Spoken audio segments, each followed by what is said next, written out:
नमस्कार दोस्तों। तो भारत और पाकिस्तान दोनों की तरफ से आपको मिलिट्री ड्रिल्स देखने को मिले आज के दिन।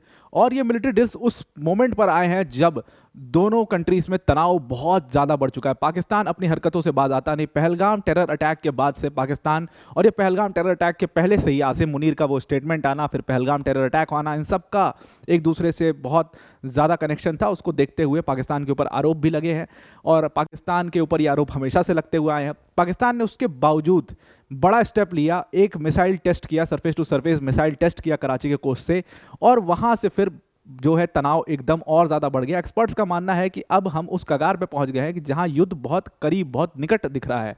पाकिस्तान को एक ही चीज़ कुल मिला जुला करके इसमें बचा सकती थी, वो था शिमला अग्रीमेंट। अगर वो यूएन को इसमें इन्वॉल्व कर लेता, दूसरी कंट्रीज़ को इसमें इन्वॉल्व कर देता, बात करने की कोशिश करता, तो शायद ये मामला सुलझ सकता था।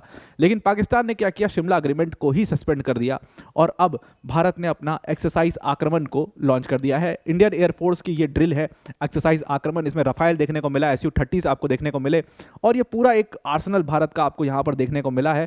जिस सीरियसनेस से ये ड्रिल की गई है इंडियन एयरफोर्स द्वारा, एक्सपर्ट्स का यही मानना है कि हो सकता है कुछ बहुत सीरियस होने वाला है और ये एक युद्ध की तैयारी जैसा बिल्कुल लग रहा है। तो समझते हैं डिटेल में क्या एग्जैक्टली हुआ है, कहां कहां पर हलचल जो है वो देखने को मिली है। तो अप्रैल 24 आज के दिन क्या हुआ कि भारत और पाकिस्तान दोनों कंट्रीज में आपको कुछ कुछ देखने को मिला, कुछ कुछ ड्रिल्स, जो मिलिट्री ड्रिल्स है वो देखने को मिली।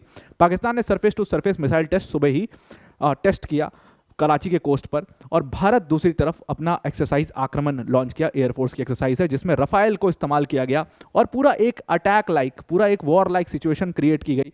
एक अटैक लाइक सिमुलेशन बनाया गया जहां पर माउंटेनियस टेरेन में ऑपरेशंस किए गए, फ्लैट जो टारगेट्स थे, जो लैंड टारगेट्स थे, उनको टारगेट किया गया और रफाइल का इसमें इस्तेमाल किया गया। रफाल के अभी फिलहाल 2 स्क्वाड्रंस है, एक अंबाला के बेस पर स्टेशन है और दूसरा वेस्ट बंगाल पे बेस पे स्टेशन है, और इन दोनों ही एयर बेसेस के ऊपर भारी हलचल यहाँ पर देखने को मिली है। यहाँ पर यही इसी को देखते हुए, इतनी सीरियस, इतनी इंटेंस ट्रेनिंग को देखते हुए एक्सपर्ट्स ये कह रहे हैं कि ये आम ड्रिल्स नहीं है। वैसे ड्रिल होना कोई बहुत बड़ी बात नहीं है, इंडियन एयरफोर्स या आर्मी या नेवी, इनकी ड्रिल होना कोई बड़ी बात नहीं, होती रहती है।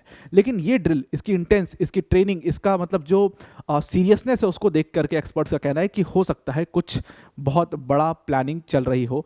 और हर तरफ जो जितने भी बड़े ऑफिसर हो सकते हैं इंडियन एयरफोर्स के, सब वहाँ पर मौजूद थे जब ये ड्रिल चल रही थी, और एकदम मिनट टू मिनट की अपडेट्स वहाँ पर ली जा रही थी, MOMs बन रहे थे, दुनिया भर की चीज़ें वहाँ पर हो रही थी। तो हलचल बहुत ज़्यादा है।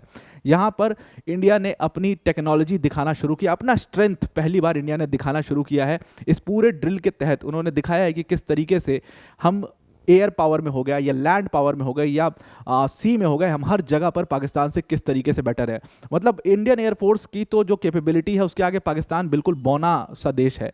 बिल्कुल ही बौना सा देश मैं इसलिए कहूँगा क्योंकि आपने देखा कि हमने इतना पुराना जहाज़ इस्तेमाल करके भी बालाकोट एयर स्ट्राइक को सफल किया। फिर हमारे विंग कमांडर अभिनंदन जो है वो बहुत पुराना एयरक्राफ्ट ले रहे थे और US की टेक्नोलॉजी को उन्होंने मार गिराया था उससे।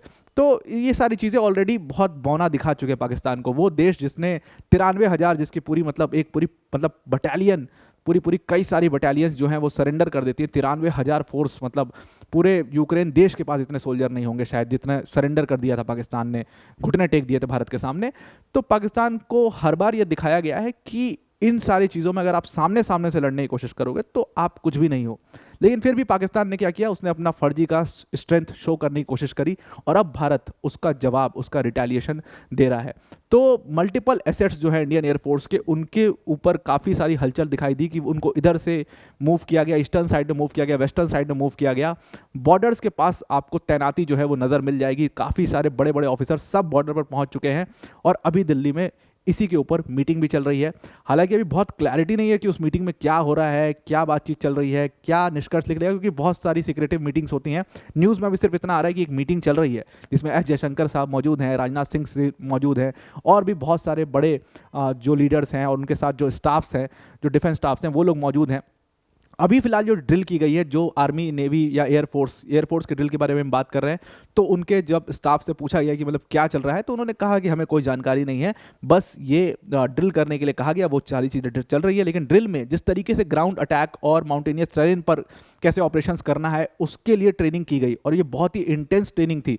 उसको देखते हुए साफ लग गया है कि कुछ बड़ा इन्फॉर्मेशन ऊपर से मिला है, कुछ बड़ी मतलब इन लोग को हिदायत दी गई है और तैयार रहने के लिए बिल्कुल कहा गया। अब इंडिया के आर्सेनल आर्सनल्स को अगर आप देखोगे तो यहाँ पर इस ड्रिल के दौरान हमें Meteor air to air missiles दिखाई देंगे, long range missiles, high speed low drag missiles, ये सारी चीज़ें इंडिया के आर्सनल में आपको दिखाई देंगी। इंडिया के जो टॉप नॉच जो पायलट्स थे, कहा जाता है जिन्होंने बालाकोट एयर स्ट्राइक जैसे ऑपरेशंस किए थे, उन पायलट्स की सुपरविजन में ये पूरी एयरफोर्स की ड्रिल को कंडक्ट किया गया है और यहाँ से इंडिया पाकिस्तान को अपना स्ट्रेंथ दिखाने में बिल्कुल सफल हुआ है और पाकिस्तान के होश फाख्ता हो गए होंगे।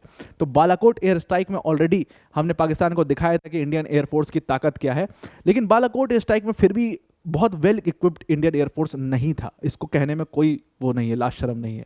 उसके बाद रफाइल फाइटर जेट्स को इंक्लूड करना शुरू किया गया था इंडियन एयरफोर्स में और आज की डेट में हम मोर देन रेडी हैं। पाकिस्तान ने अगर कुछ छोटा सा भी मूवमेंट किया तो इंडियन एयरफोर्स कह लो, आप पूरी मिलिट्री पूरे डिफेंस कह लो, इंडिया का टूट पड़ेगा पाकिस्तान के ऊपर और शायद दिन भर भी टिकना पाकिस्तान के लिए बहुत, मतलब अगर 4-5 दिन भी टिकना पाकिस्तान के लिए बहुत मुश्किल हो जाएगा। वही स्थिति कुछ मिला जुला करके आई थिंक 7 दिन में लपेट दिया था 1971 वाला वॉर, तो वही स्थिति पाकिस्तान की अभी तो हालत और ख़राब है। अभी तो मतलब शायद चलाने के लिए गोलियां भी नहीं है, वो स्थिति है पाकिस्तान की, मतलब इकोनॉमिकली बहुत ज़्यादा हालत ख़राब है।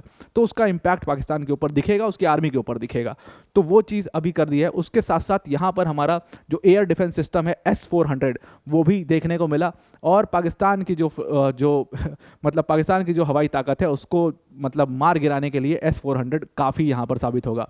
पाकिस्तान ने भी सेम चीज़ करी थी। आज सुबह सरफेस टू सरफेस मिसाइल जो है पाकिस्तान की, उसको कराची कोस्ट से लॉन्च किया था, उसको टेस्ट किया था और उसके बाद ही ये कहा गया कि ये फर्जी, मतलब सारे एक्सपर्ट्स ने कहा कि पाकिस्तान ने फर्जीवाड़ा अपना स्ट्रेंथ दिखाने की कोशिश कर दी है, बात को बढ़ाने की यहाँ पर कोशिश की जा रही है। अगर बातचीत करके बात खत्म हो सकती थी तो करनी चाहिए थी, या फिर अगर पाकिस्तान को बचना था और इंटरनेशनल हेल्प इसमें ले लेनी चाहिए थी पाकिस्तान को, लेकिन अब उन्होंने बिल्कुल ही प्रॉब्लम क्रिएट कर दी है और अब भारत उसका जवाब, पूरी मुंहतोड़ जवाब उसका देना शुरू कर चुका है। तो इंडस वाटर ट्रीटी को वैसे ही उन्होंने कह दिया है कि अगर आपने इसको सस्पेंड किया तो भाई ये एक्ट ऑफ वॉर होगा। तो उसी एक्ट ऑफ वॉर के लिए वो प्रिपेयर कर रहे हैं पाकिस्तान वाले। इनको बस ज़रा सा भी अंदाज़ा नहीं है कि भारत ऑलरेडी बहुत प्रिपेयर्ड है और एक मोमेंट और पूरा पाकिस्तान जो है वो मतलब 4-5 दिन में ही सरेंडर फिर से करने की नौबत आ जाएगी। तो आई होप आपको ये पूरा आर्टिकल समझ में आ चुका होगा किस तरीके से हम युद्ध के बहुत करीब पहुंच चुके हैं। Any time anything can happen, meetings चल रही हैं।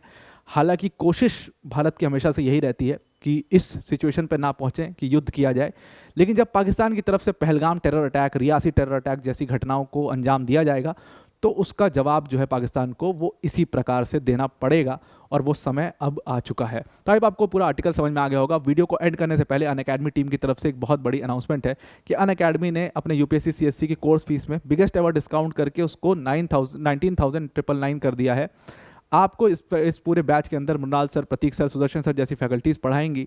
पूरा अपने आप में कंप्लीट प्रोग्राम है। जीएस, सीसैट, टेस्ट सीरीज सब कुछ इसमें कवर किया जाएगा। मेंस की टेस्ट सीरीज का इवैल्यूएशन होगा, डेडिकेटेड डाउट सॉल्विंग सेशंस होंगे और 1-to-1 मेंटोरशिप भी आपको इस प्रोग्राम के अंदर मिल जाएगा। तो अब आपको पूरा आर्टिकल समझ में आ गया होगा। आज के लिए इतना ही। Thank you and have a nice day.